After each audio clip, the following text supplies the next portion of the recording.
Hello students! Today we're going to talk about multiculturalism for a few minutes.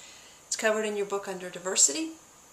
And there's a few key points that I want to make. The first is that there's a lot of within-group variation among ethnic groups. So when we speak broadly, we sometimes miss the point. Okay, so let me explain what I mean. Like sometimes we talk about Asian families or African American families or Latino families as if there's only one family, or as if there's one set of values that ties those families together. But that doesn't make any sense, right? When we slow down and really look at that, if we're talking about, for example, Asian families, we might be talking about Korean families, we might be talking about families from Thailand or China or Japan, or a number of other countries, right? Same thing when we talk about African families or African American or black families. We might be talking about from Africa, the country. We might be talking about Caribbean or Haitian or Ethiopian or a number of countries within Africa or large, very different cultures.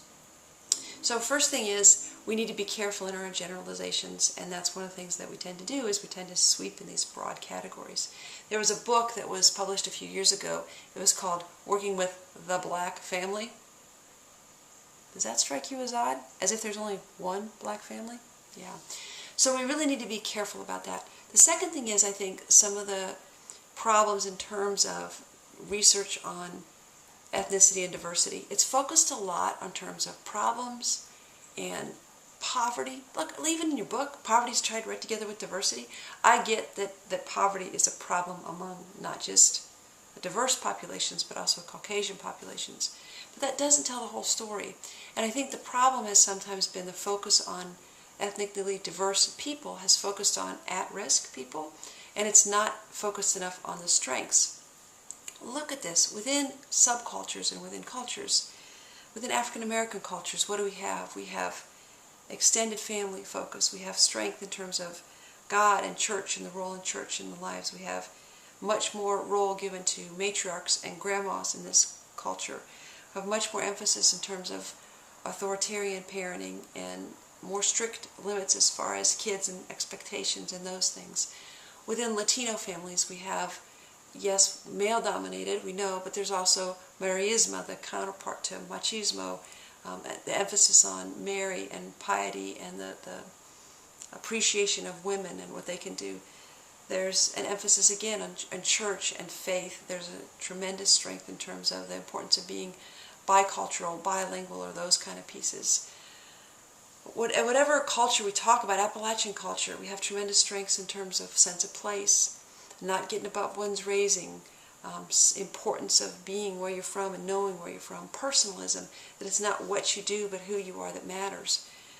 I could go on, Asian American in terms of strengths, in terms of education and collectivist viewpoint of society and honor and shame and how those things motivate people to do well.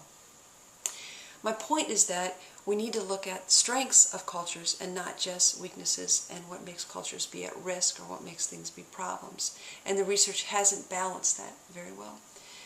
My final point that I want to make is that sometimes I feel like in this age and era of political correctness and this emphasis on multiculturalism that we are afraid to have real dialogues about truly what it means to be multicultural and about our differences and about anything. We sometimes end up that we're afraid to speak, so we have no dialogue instead of having an awkward dialogue because we don't want to be perceived of as being prejudiced, and we don't want to be perceived of as being bigot.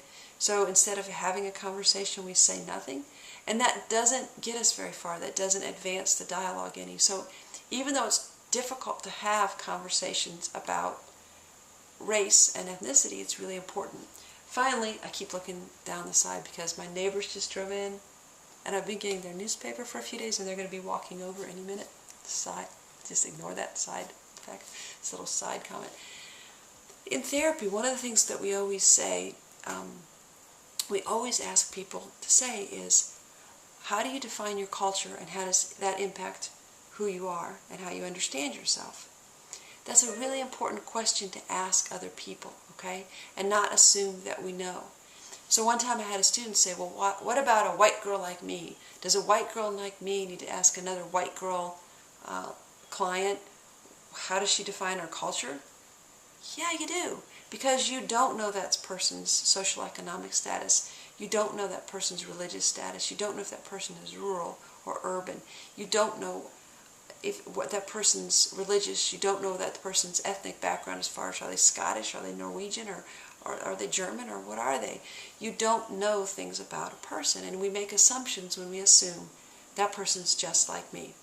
So, as we go forward, continue to have hard dialogues with people. Bring up issues of race. Discuss issues of race. It's an important issue. Learn from other people. Listen to what they have to say. Okay, have a wonderful, fabulous day, because that's all I have to say about this right now. So, talk to you later.